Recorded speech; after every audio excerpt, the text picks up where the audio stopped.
Bubuksan na sa susunod na linggo ang Motorcycle Academy ng MMDA. Bukod sa batas trapiko, libreng ituturo rito ang kaligtasan, kortesiya, hanggang sa first aid. May report si Katrina Son. 5 buwan ng rider sa motorcycle hailing app si Sales Acedra. Sa loob ng isang araw, 10 to 12 hours siyang bumabiyahe.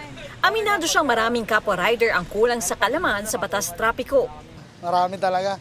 Kaya yung madaan sa bus lane, yung mga bawal na dinadaanan nila. Ayun yung laging, tas singit lang ng singit, kung saan na hindi nila alam na accident area pala yung mga dinadaanan nila. Isa ang binanggit ni Sales sa mga dahilan kung bakit binuo ng MMDA ang Motorcycle Academy na magsisimula sa September 27. Dito, ituturo ng libre ang riding courtesy, motorcycle orientation, road traffic rules and regulations, motorcycle safety laws, at first aid.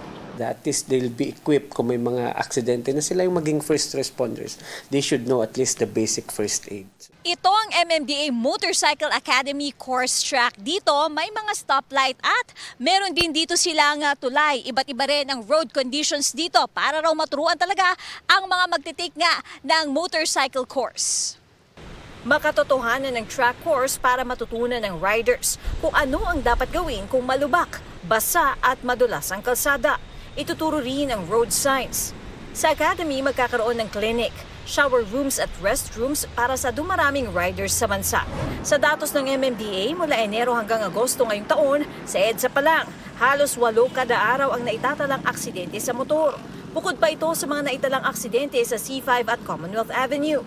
Philippines is ranked number 11 out of 175 countries with the reported number of road traffic deaths at 10,012, of which 4.7 involving drivers or passengers of 2 or 3 wheelers. Bukas at libre ang Academy sa interesadong motorcycle riders. Mag-enroll at mag-register lang sa MMDA website. We hope that with this Motorcycle Riding Academy, makakatulong ho kami to produce better riders, well-disciplined and educated pagdating sa basic traffic laws and also yung road safety.